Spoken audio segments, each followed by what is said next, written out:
everyone, it's Jason. Welcome to another Zombicide video. This is for Green Horde, which is the sister sect to the Black Plague. This is our fantasy series.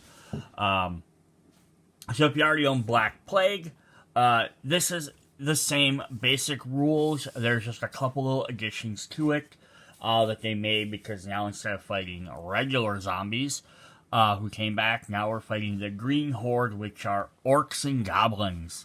But they're definitely backwards compatible with each other. Then there's all the expansions that can work typically with either one. So we're going to do a two-part video like we usually do for these big box sets. The first one, I'll go over kind of just run through the rules and the booklet a little bit and what the game is about. Then we'll go through the tiles and some of the other cool components. And then part two, we'll actually go through all the different characters and all the different cards and weapons and stuff like that. So if you're more interested in that, head over to part two. Otherwise, stick around and we're going to kind of look through the book in case you're not sure what it is.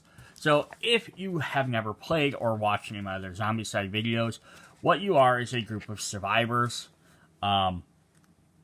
attempting to complete different quests in the game by going around tiles on a map. So all different little miniatures. I'll try and find a picture of a map there. So you'll have a map like this. And you are trying to essentially survive, but also kill zombies. But now every mission can have a little bit different quests. Some might tell you, eliminate all the zombies on the map. Other ones might be like, get these ingredients or these goals and collect this stuff. And then get to this area. Other ones might be like, get from one side of the map to the other. They're all going to have a little bit different stuff. All the different map tiles are rearrangeable. And you can also just make your own game out of it. Which is definitely fun. You're going to get these dashboards, these little plastic dashboards that'll hold all your stuff, like your character card, which have information on different abilities they gain, keep track of their health, as well as show your hand slots for different items you can use. So that's definitely a fun thing there as well. So you have all these different cards that give you different abilities. So you can play the same game with the same character, but you might have different weapons each time, which can change how you have to interact. Or the same weapons, the same character, but each quest might change what abilities you might select. So there's a lot of different replayability there. Now, I mentioned there's other ones. There is Black Plague, which is the other big fantasy set. So this is your Lord of the Rings, Dungeons and Dragons style things. So you're fighting against, like this one again, we say we're fighting against Orcs and Goblins. You have Necromancers. There's other sets that have dragons and various other creatures. You're using more fantasy weapons, swords, and magic spells versus the modern ones, which we're showing down here, which use, where your characters use stuff like guns and baseball bats and axes and things like that. So there's a difference there. So if you do combine the games together, you're going to have to adjust some of the rules a little bit here and there, because the core gameplay plays the same, roughly-ish, like movement, how things summon, how attacks and stuff work, but there's always a little bit of twist on every single game. So cool. And then there's also like Space, Western, and then there is other ones, there's like Marvel and stuff, but Marvel plays different enough that it would be a little bit hard to just straight up integrate into these. So the game just set up, I'm not going to go through every single breakdown on this, but you have starting equipment that each character gets. You eventually can find magical equipment, which is a little bit better. And then the game is broke up into three different phases. The player's phase, where all the players used to take their turns with how many number of survivors they have. Most quests require about 6 characters. So if you're playing a 2-player game, that means each player should control three different survivors. Again, if you're playing 3 players and each person has 2. So then there can be special missions that have less characters. Then the zombies get to go, which they try to move and attack you first, and then they spawn more zombies. So they try and kill you, and then more spawn. So then when your character's turns come back up, you can see what you're dealing with. And then the end phase, which just, more or less just checks a couple of things on the board. So how do you win? How do you lose? Zombie thing. Game is lost when all survivors have been eliminated or too many necromancers escape. Some quests can be lost for other conditions. So this is one thing that is a little bit different than the modern Zombicide. The modern one typically is once one survivor is dead, the quest is over. This one, I think they upped the difficulty of the characters, the fantasy ones, a little bit more difficult of the game. So they made it once everyone's eliminated. So you have a little bit more leeway there, because one guy could die. But there's it. And then the game is won immediately when all the quest objectives have been complete, which again can be various things. It could be collect all the items, destroy all the zombies. One player escapes, everybody escapes. Can be various things. Your tiles, which we'll look over more in depth a little bit later, are going to be broken up into different zones. So if it has any sort of border between it, then it's a different zone. If it has a solid border, like a wall, it becomes a different zone on its own. So this building here has 4 separate zones. So if you go in there, it's 1 space, 2 space, 3 space, 4 space. This one here doesn't have a divider between it. So although it's 2 squares long, it's one entire space on its own. And then each different streets and stuff. So it just depends on how your characters can move. So if a character moves into one of these dotted off lines, that's 1 square space. But if they move into one of these, they're a big one, they can be on either side of it. It's all considered 1 tile, or 1 zone for movement. The game does a good breakdown of line of sight, which I'm not going to get into too much here. Hopefully I'll eventually post a better how to play video, but more or less the thing is you can see straight down streets, not a big deal. You can see into a building that has an open door. You can see out of a building that has an open door, but you can't see more than 1 room away, or like this, you can't see around corners. Like this person can see out to the street into 1 room, but they can't see into the next room. Very, very interesting. And then this one has things where they have hedges, which are new to this mode, or this game. So hedges are these green things. You can't see over hedges. They're essentially big, tall chunks of grass that your characters can't see over. But it also means zombies can't see you through them either. The game explains movement. Movement's pretty understandable. You can't walk through walls. You can't go diagonal. Can't walk through a closed door, pretty basic stuff. We have our various equipment cards, which we'll go over when we get to them. But every equipment card is going to have these 4 symbols on there. A range symbol, which is going to say how many spaces away. So if it's 0, it has to attack that tile. Typically melee weapons. Ranged weapons can be 0 to like whatever. Some might start at range 1, which means you can only attack 1 space away, and then farther. The dice are going to show how many die you roll for the attack. So this one you roll 1 die. The little bow and the little arrow and target is your accuracy. So this is what you have to roll to hit. So if I roll that 1 dice and I hit a 4, 5, or 6, I hit. If I hit a 1, 2, or 3, I miss. And then the skull is your damage. So if you perform a hit, you get 1 damage. Now, we have something like down here. The steel bow has 1 to 3, so it can't hit the space you're in, but it can go up to 3 spaces away. You're going to roll 2 dice. If you get 3 or higher with either of the dice, you do 1 damage. If you hit with both, you do 2 damage, 1 for each die. So they work independently of each other. You have some here that are going to have 2 damage. So it can be for each dice. This one you're rolling 4 dice, and you could potentially do 2 damage for each dice. You could do up to 8 damage. Again, you could miss and do 0 damage. And then some are going to show whether you can open a door or not. Whether you have to roll a die or if it's a free open. And then there's noise symbols. So noise are very important in the game because it's how zombies find you. So some items make noise, some don't. There's another good breakdown of all that different stuff. So there are melee attacks. There are ranged attacks. There are also magic spells, which are considered to be ranged attacks for the purpose of just because they have a range on them. And then there's a dual wield symbol, so some cards you can have multiple, 2 copies of that same thing, and then you get to roll extra dice. So if I had 2 telekinetic blasts, I could use them as one single action to roll 2 dice and try and do my damage instead of just doing 1. But it's kind of a neat idea. And then noise. So noise is how zombies find you. So if a zombie is choosing to move, they move whoever they can see. Whoever's closest to them they can see, they go for. If they can't see anybody, then they go towards the noisiest area. So if your characters are being loud by breaking down doors or doing something that sets off a noise, does something that causes noise, or the more survivors are in one area are noise, because every survivor counts as a noise. So if a zombie can't see you, but there's 2 guys on one tile and 1 guy on the other tile, they're going to go towards the guys with 2, because they're being louder. And then your character breakdown, also with the spawn. So on the bottom of your little dashboard are going to be these AP points, or adrenaline points. Basically, as the game amps up by you doing, killing more zombies or completing different objectives, you're going to gain experience points or AP points. They change from game to game. Your meter will go up.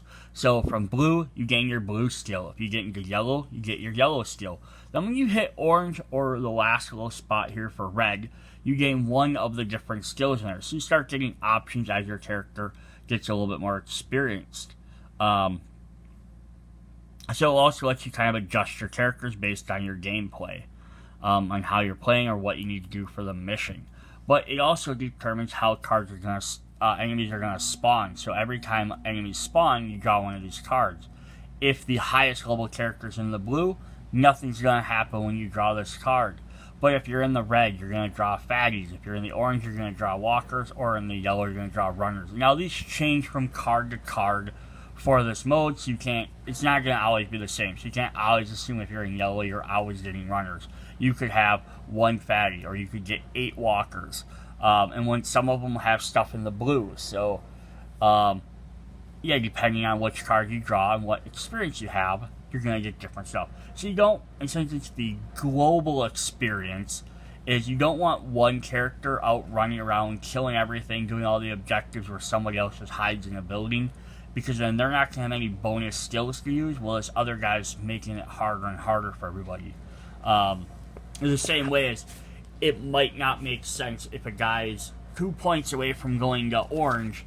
If he doesn't have to kill something, he might not want to run over and kill something just for the sake of killing it.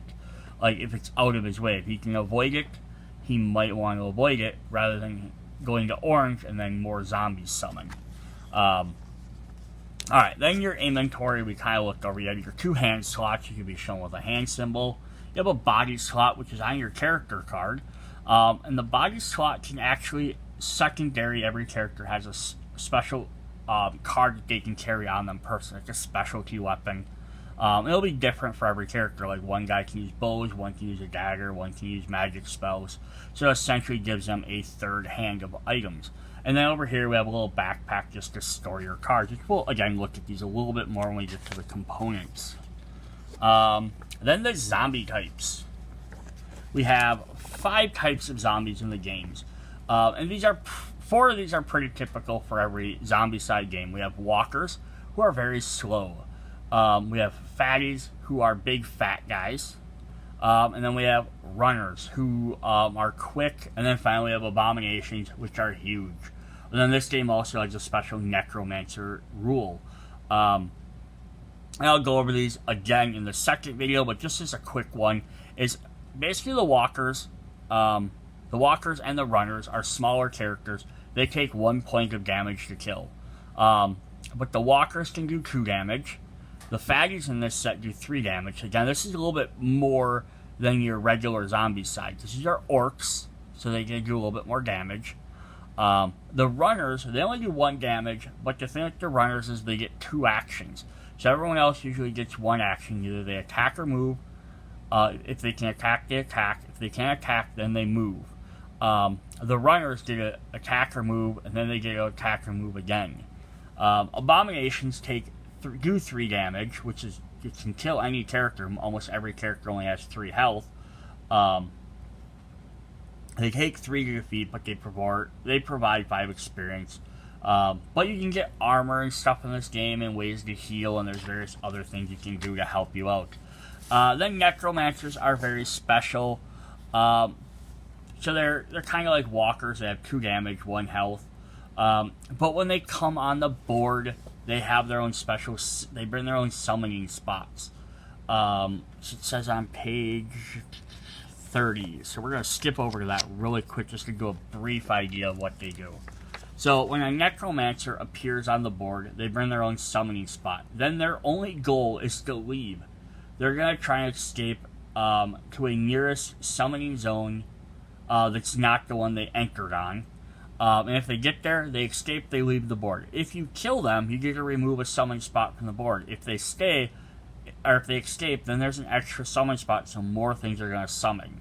So getting rid of necromancers is very vital. And if 6 of them escape, and there's 6 more spawn points, you automatically lose the game. You're just going to be overwhelmed. So they're kind of fun that way. A new mechanic for this game is the Horde. So there are going to be some cards that will have this little Horde flag on them. And basically how this works is you're going to have a special zone off to the side. So anytime you draw a spawn card that has a Horde symbol, you're going to put a copy of that character into the Horde. So you'll normally summon, you draw this card, it's going to summon one of these guys. You'll summon one, that's fine. You put an additional one there. This one's going to summon 2 walkers, and you put 1 additional walker there into the Horde. And then they keep building up until you draw a card called Enter the Horde, which is just going to basically say, then you take all of those miniatures that had been building up in there, and you put them on one spot. So they're going to, so instead of maybe only getting like 1 or 2 guys, you could get 5, 6 guys, you could get, 3 different types of guys. It's going to basically just make that area super dangerous. The only upside to it is that nothing else will spawn the rest of that turn, so it ends the rest of the spawns. So if you got it on your first spawn point, it's on the other side of the board. That's going to make that part suck, but at least, the rest of the board, you don't have to worry about other things coming at you. Now, if it spawns right next to where your guys were standing, that's going to be very bad for you. Alright, so then we got players. What can players do? Players on their turn have 3 actions. They can move. Lets you move one space. Very simple. There are special rules for some different tiles and things, but we'll go over them when we get to those. And then we have search, which lets you find items. So you can search in a space. So you can only search buildings, and only if there are no zombies in that zone. But you can search a building. If you find and you get to draw a card from the item pile, you get an item, and you get to rearrange your thing. You can spend an action to open a door. Once doors are open, though, they cannot be closed because you're essentially breaking them down. Then we also have spawning. We don't care about that right now. We have reorganize or trade. If you can spend 1 action to reorganize your inventory. So if you have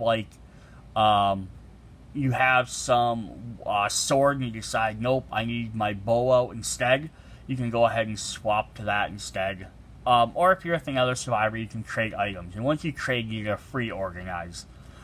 We have combat, so you can do damage. Either you can go melee action, a ranged action, or a magic action. And then if any skills or any abilities reference combat, if it just says combat, it's referencing any of them. Some might specifically only do stuff for one of the types of actions. You can use special enchantments, which are a Black Plague, Green Horde fantasy exclusive, and there's no enchantments or magic spells in modern Zombicide. Taking action or an objective, these are various tokens on the board you can do. Then there's siege actions if you want to play the trebuchet, which we'll look at that a little bit more when we get to the miniatures and on the next thing. The last 2 things you can do is make some noise or do nothing. So it might be, maybe you use 2 actions, you don't want to take your 3rd action, there's no reason to. You don't have to. Or you can make some noise, which might help attract zombies towards you and away from maybe one of your other people. Maybe they're searching a building and you don't want to get trapped in there, or they're dying and you'd rather pull them towards you. It's a good way to do it if they don't have a line of sight. You can maybe get them to come around the corner and then you can move. Then the zombie space. Zombie space are pretty easy. So they're going to try to attack first. So if they're in a zone with survivors, they attack that zone. So a walker here is going to do 2 damage to that zone. And if you have 1 survivor in there, he takes 2 damage. If you have 2 survivors in there, you can choose to have 1 take 1 damage each, or you can choose to have 1 take 2 damage. So you can spread the damage however you want, because they always attack a zone. And the same thing when you're attacking yours. You're attacking a zone. You're not specifically picking which zombie you're attacking, with some exceptions. So I'll kind of go over that too. But yeah, so that's how that works. If they are not in range to attack, a zombie will then move. And how they move is, again, they pick a zone. They see, hey, I can see that guy. I'm going to go after him. That's the zone I'm going after. And then they find the shortest route to get there. So they're not necessarily like, and it makes sense. For some reasons, it makes sense in how they do this. It's so that they're not, it's not saying, hey, I see that guy moving 2 spaces towards him that direction. Which is essentially how it boils down to. But the thing is, they might have, hey, I can see him, but I can't get to him because something's in my way, so I have to go around. When you're defending, though, when you're being attacked, if you have armor or shield, you can roll extra dice to try and prevent the damage. So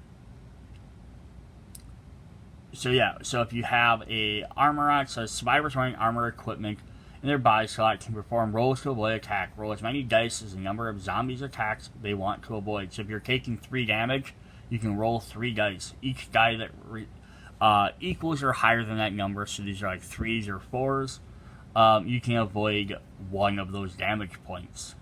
But that basically has to be the survivor taking the damage. So if I have 2 characters, one has armor, one doesn't, I have to choose to put all the damage on the guy with the armor before I roll. I can't roll, oh, I blocked all 3 damage, I guess he was taking that damage. Nope, you have to decide, and then if he fails all 3 of them, he could die. And then shields lets you re-roll, or use it as armor if you don't have armor. So that definitely helps you survive. So that's just one rule in the game I don't typically agree with, but it's one thing that makes the game harder, is the splitting rule. So if you have multiple zombies that can all go the same direction, so you have these 2 that can go equal routes to get to these characters. They're going to take, they're going to try and take opposite paths on how they can do it. So they're going to go, one's going to go one way, one's going to go the other way. But the thing is, they have up here, for basically the splitting of groups, is if you have 2 guys, like 2 walkers. One walker will go left around the thing, one will go right around the object. You know, if it's the same distance. If one side's shorter, they only go the shorter way as a group. But if you have 3 of them, 2 of them will go to the left, and then instead of just the one going to the right, you spawn another one of that type, so it's 2 and 2. That's the only thing I don't really like about that rule, because it's like you're magically just creating more zombies. Like, I can get there's a spawn point somewhere. There's something like this is, because usually spawn points are on the edge of the board, so it can be like, this is them coming from outside the city into the city. Gotcha, I understand that. But I don't like that they could be in the middle of the board, and all of a sudden, instead of fighting, 3 walkers, 3 runners, and 1 fatty, I might end up having to fight 4, 4, and 2. They might double their numbers just because they have to go around an object. So I don't personally agree with that, but that's the rules for the game. There's different spawn zones and that stuff. Necromancers we kind of went over. There is a Necromancer's Cabal, which lets you, if you have various Necromancers from expansions, you can add them in there. So you have 6 Necromancer cards in the deck. You could add other different ones that have special abilities. So like the Necromancers from this set and the Black Plague set don't have any additional abilities in and of themselves, but you could have them put other ones from different expansions in there, which give them extra abilities, which makes them a little bit harder. That's basically lots of that stuff. Combat. So here's the other thing we had to mention with combat. Ugh, sorry. If you're attacking melee, you get to choose who you're attacking. So if you're in the same zone as 2 walkers, a runner, and another survivor, you can choose who you want to kill. You might want to get rid of the runners first because they get 2 actions, then take care of the walkers. Obviously, you're not going to attack your survivor friend. But if you're doing ranged attacks, you have a little bit worse accuracy. You have a priority chart here. So it's going to show if you shoot into a crowd, into a tile with things, you have to target walkers first because they're the slowest. Then you're going to attack fatties and abominations, which are bigger guys, then the runners, then the necromancers. So if there's a necromancer in the crowd, everything is basically protecting it. They're going to hide behind them. Yeah, so you have to attack these things in those different modes of orders, unless you have a skill that lets you target them. Now, the other thing is friendly fire. It says, survivors can't hit themselves with their own attack, however, they might happen to make a ranged, magic, or siege actions in a zone where a teammate is stuck. So now, for that same situation before, like I said with the melee, if I had 2 walkers, a runner, and a survivor, if I attacked that zone and I rolled 2 hits and a miss, I could eliminate the 2 walkers, because I have 1 for each of them, but my miss would hit my friendly character. So you have to watch firing into a zone with other characters. So it should be a last resort. Now, it doesn't state it in here, but like the tablet game has one nice rule that I do like, which I would probably apply to this, is if you got them 2 hits, if you got enough hits to eliminate all the zombies, even if you have a miss, you wouldn't hit them. Because essentially the idea is supposed to be they can't dodge out of the way because there's too many zombies in the way. The zombies is blocking their way for dodging, or you can't really see them. But you could assume that if there's 2 walkers and a survivor, and I did 2 hits, I could take out the 2 walkers, and then my miss would miss everything, because I wouldn't fire all 3 arrows at the same time. I'd fire 1, kill a walker. Fire a second one, kill a walker. My third one, which would miss, I would just miss everybody. But again, it's not listed in the books. That's a house rule you could do if you'd like. There's some weapons that have to be reloaded with arrows and stuff, and we'll kind of look at that. And then there's a trebuchet, again, we'll go through later. Dragon Fire, which lets you do a ton of damage. You place this bile token down when you throw Dragon Bile, and then you can light it on fire, and it kills everything in the area. Doesn't matter if there's 1 guy, 10 guys, walkers, abomination, necromancers, survivors. It will kill whoever's in that flame area. Alright, some new stuff is we have barriers. So barriers are special spiked tiles that go between 2 zones that prevent movement steps between those 2 zones without blocking line of sight. Now, this is, again, one of those ideas where you and a zombie could see each other, so you can still fire at them because you can see them. They can see you, but they can't walk over this to get to you. They'd have to walk all the way around. You can't move through it unless you have a special action that lets you do it. And then there's hedges, which are these grass things. So hedges you can't see through, but you can move through. But if you move through one without having... So whenever a survivor crosses a hedge without any survivor having a line of sight to the destination zone, so if you have someone on the other side that can see what's over there, you're fine. But assuming you're running through it blind, you roll a die. If on a 1, you spawn a walker in that zone. So it's like you couldn't see that there's a walker hanging out on the other side. Then there's watering holes, which are special tiles, which have basically two sides. They have these white sides, which just work like regular zones. You can walk in and out of them. And then they have hard edge sides, which are the higher ledges, which your characters can go up and down them, but zombies can't crawl up ledges. So it kind of prevents their movement.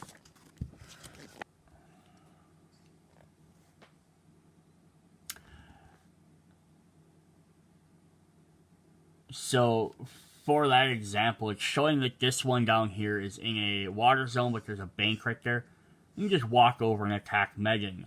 This guy over here, though, he can see Asim up on the ledge. Now, Asim can attack him from down there if he has a ranged attack. But this guy, he can see them, so he's actually going to target, but he has to walk all the way around. Yeah, so that slows him way down. So the ledges can create some additional choke points and stuff like that. And then kind of the same thing with these hedges is you see there's red lines, they can't see through the hedges. So Ralph and this guy can't see each other, but he can hear him. So he knows, oh, okay, there's someone on the other side of that. So zombie is going to have to walk all the way around to get to him. But because he's also on this cliff, he's going to have to climb up on this thing and go around that way. So zombies can cross a ledge from dry land to a water hole, but not the other way around. So they can fall into a watering hole, but they can't crawl back out. And that's the only. So they can walk through ledges, but he's up on a higher edge, so he can't get to them. So very interesting. Last couple of things in here is you have Ultra Red mode. If you're playing long enough, you can circle back around. So if you hit your red skill level, you can then go back to 0, start back to the beginning of blue. You can earn back through it. Not going to do anything for you. You're still considered to be red for spawning and all that stuff. Until you hit the orange stage, then you can pick your second ability. If you hit red a second time, you get to pick the second one there. And you can cycle all the way back around. If you get to red a third time, you could earn your third red ability. So if you're playing a big enough, long enough game, killing enough things, and you can stay alive long enough, you can actually cycle through and get every single ability in the game. There is a way to play with more than 7 characters. So if you own other expansions, you're just going to add extra spawn points and token limits and stuff like that. And then there's the quests. So the quests are very easy. They decide how to do it. So they're going to show you what tiles to use, which way they set up. Then you can look on the actual orientation on which way to put them, what tokens are in the game, where to put them. So doors, objective tokens, exit tokens, the trebuchets on there. This is where characters start. They'll have special rules. Setup, necromancers, like what different things you can do or have to do, as well as your objectives up here. So this one is prevent the zombies, destroy all 3 spawn zones, and reach the exit with all survivors. So there's 2 different things you can do to win the game. And then they're going to have some with 6 tiles instead of 4, with some other different stuff, different quests, different rules. Yeah, lots of different stuff. So lots of these tiles are going to use just the stuff. They're going to use stuff from this game. They might use tiles from the base game. This one's only going to use stuff from this game because it's a base set. When you buy expansions, you'll get some that might use stuff from this game or the other base game, Black Plague. And then we have a list of skills. And on the very back, it just reiterates what you can do and how all that priority and all that stuff works. Alright, so we're going to look at the tiles and tokens now. So we have sets of tiles. So we're going to have red spawn zones, red doors, red X objective tokens, some noise bells, so like when you create noise by breaking out a door or using a loud weapon, you're going to put one of these on the board. At the end of the round, after the enemies go, those go away. But just something where you could break down a door, and then if you run through the door and go all the way across and maybe exit out a back door, the zombies are going to go towards that loud noise. So, or if you make the noise using action, and then you run around a corner, they're going to probably go towards that noise, unless there's, more characters somewhere else. Just because the closest noise. Then we have some barricades, which I like because you can put these barricades wherever. Then if we flip this over, the doors become broken. So once you open the door, you flip to the broken side to show that it's open now. There are also green and blue spawn spots, which can be activated with special quests. Some of the things that say you can't activate it until you find the blue objective token, or you do something special. Dragon bile tokens will flip over, different markers. Backside of the barriers become hedges. You can place hedges in different spots, which I like. I like being able to add more of those. So then we have some different tokens. We have a rotten, extra turn, first player tokens. We have some more of all this. So we have a blue door and a green door, which can tie to objectives. Plus 2 of our X's will be blue and green. Then the back side of all of these spawn points are the necromancer ones. There's one for each different color. So then when they spawn, you put this one out at the end of the round. If it's still there, you can flip it over to the other side, or you can leave it as a spawn token, but just so that way you know which ones you have. Then there's some extra portals here for different other effects. So these are our 2 token sheets. Now, I wish I could buy something with more tokens, so you could have multiple objective tokens, like the blue and green. That'd be kind of fun. I know you can buy more tiles, but usually you can't buy more tokens. Also, it'd be nice to have some more with the hedges. Although they do have, in the Kickstarter, they had the 3D version, so you could buy 3D barricades and hedges. So, like, that would be kind of fun to get those just for the physical presence of them, as well as you could add more because you have, you can buy like a second set and add extra ones to do. Alright, so now we're going to look at all our tiles. Now, our tiles are going to be numbered starting with 12, so they're going to start after the Black Plague set. Just so that way, like, you're wondering why it starts with 12 and not 1. Because it's after the Black Plague, which has 9 tiles, plus the 3 for one of the expansions. So this starts with the next one. So we're going to have our first tile here, which is going to show off one of these waterways. So you can kind of see, like, here's different water paths you can walk up to. They're kind of like coastally areas. But there's nothing to climb up to on these. But we got some different rooms. But now you can add doors in here and stuff. And we flip that one over. We're going to have some hedges already built in, as well as some, like, crops in a garden. We have another waterway here. Some land tiles, some water tiles. Now, you can't throw the dragon fire into the water, so it's also kind of hinder that. And then notice that on these, they have doors that go off to the sides out there, so you can link them to other tiles that way. Then we have another outdoor one, which has some, like, more gardens that are being destroyed, overrun. Another building, we have someone's house in the corner. So these are, again, kind of all like Z or S tiles, with some different rooms, some cool details on all of them. And then another kind of like straightaway path, but this one has water in there. So you can see, like, if you combine some of these together, you can make some different pathways that way. But you can also just combine them like this direction as well and make it so you have to, like, take that one path all the way down. Or connect your hedges like that. Different things in the same directions. If we do this, make one big square building in the middle with, like, a pathway around it. Or a long building with a square. Or connect these two, which is the exact opposite, but, you know, then you've got a waterway in there. Or you could do something even like that, where you have to go through these buildings or go all the way around. So a bunch of different options you're going to get from those. A lot of the same shapes, though. So this one has a little bit, you know, a lot more hedge barricades in there. So now we have a U-shaped one with some rooms mixed in. Up at the tops, these are all, you know, all your connecting rooms. You know, there are a bunch of odd shapes for this. There's a little walkway with a ledge they can't get down. You know, a bunch of hedges everywhere. Alright, so there's those 4 corners. A T-shape. Not much to talk about with these, unfortunately.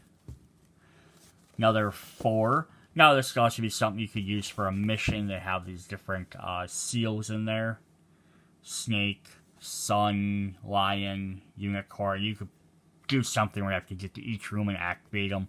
Again, because you can always make your own missions with these games, which are really fun. Yes, here's a different little set, kind of the 4 corners, but we have that hedge in there which throws stuff off. Another T-shape, some more storage rooms. And some more gardens and houses. I like it. It's about half and half on the tiles, which also makes it a little bit more fun. Now, these are games you could definitely, they do sell tile packs. You could always pick up a secondary tile if you want to make your own games, because that way you could use this side with this side. Because maybe you really like this design, but you really like this design as well. So it's something you can always pick up if you got done playing through all the stories and all the campaign, all the different story modes. The quests, there's 10 in each in the box, plus there's, you know, the expansions, and there's online ones you can get which utilize mixing the expansion with the base games and stuff. So lots of different stuff there. Alright, so that's what we have for part 1 of the Green Horde. A lot of stuff to go through. But now we're going to jump over to part 2 if you want to check out all the miniatures and all that fun stuff there. See you guys then. Bye.